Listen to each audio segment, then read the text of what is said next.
दोष को इंग्लिश में हम ब्लेम कहते हैं, ब्लेम। व्यवहार को इंग्लिश में हम बिहेवियर कहते हैं, बिहेवियर। क्रूरता को इंग्लिश में हम क्रूएल्टी कहते हैं, क्रूएल्टी। संक्षिप्त का मतलब होता है कंसाइज, कंसाइज। नसीब का मतलब होता है फेट, फेट। फिजूल खर्च का मतलब होता है एक्स्ट्रावेगेंट, एक्स्ट्रावेगेंट। चमक लाना को इंग्लिश में हम फॉबिस कहते हैं, फॉबिश। काल्पनिक का मतलब होता है फिक्टिशियस, फिक्टिशियस। कष्ट का मतलब होता है मिजरी, मिजरी। विद्रोह का मतलब होता है रिबेलियन, रिबेलियन। कठोर का मतलब होता है रिजिड, रिजिड। मन बहलाना का मतलब होता है अम्यूज, अम्यूज। घोषणा करना को इंग्लिश में हम कहते हैं अनाउंस, अनाउंस। सताना को इंग्लिश में कहते हैं अनोय, अनोय। क्षमा मांगना का मतलब होता है अपोलोजाइज, अपोलोजाइज। प्रकट होना या दिखना का मतलब होता है अपीयर, अपीयर। आक्रमण करना का मतलब होता है अटैक, अटैक। चुगली करना को इंग्लिश में कहते हैं बैकबाइट, बैकबाइट। उधार लेना को इंग्लिश में कहते हैं बोरो, बोरो। निर्णय करना को इंग्लिश में कहते हैं डिसाइड, डिसाइड। निर्भर रहना को इंग्लिश में कहते हैं डिपेंड, डिपेंड।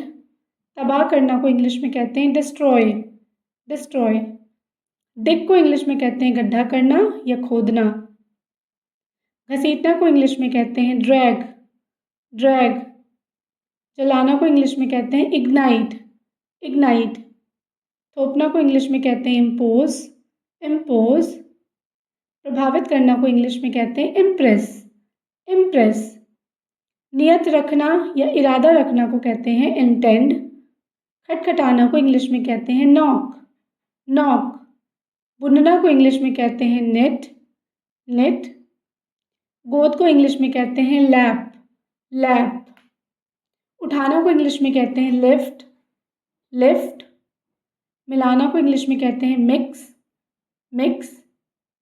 क्षमा करना या माफ़ करना को इंग्लिश में कहते हैं पार्डन, पार्डन। छिलका छीलना को इंग्लिश में कहते हैं पील, पील। तोड़ना को इंग्लिश में कहते हैं प्लक, प्लक। विचार करना या सोचना को इंग्लिश में कहते हैं पॉन्डर, पॉन्डर। ढोंग करना या बहाना करना को इंग्लिश में कहते हैं प्रिटेंड। चुभना या चुभाना को इंग्लिश में कहते हैं प्रिक, प्रिक। रोकना निषेध करना को इंग्लिश में कहते हैं प्रोहिबिट, प्रोहिबिट। एहसास होना को इंग्लिश में कहते हैं रियलाइज, रियलाइज। घटाना या कम करना को इंग्लिश में कहते हैं रिड्यूस, रिड्यूस। दोहराना को इंग्लिश में कहते हैं रिपीट, रिपीट। विनती करना को इंग्लिश में कहते हैं रिक्वेस्ट, रिक्वेस्ट। सड़ना को इंग्लिश में कहते हैं रॉट, रॉट। नुकसान पहुंचाना या तोड़फोड़ करना को इंग्लिश में कहते हैं सैबोटाज, सैबोटाज। घोटाला करना को इंग्लिश में कहते हैं स्कैम। डराना को इंग्लिश में कहते हैं स्केयर, स्केयर। सिकुड़ना को इंग्लिश में कहते हैं श्रिंक, श्रिंक। फिसलना को इंग्लिश में कहते हैं स्लिप, स्लिप।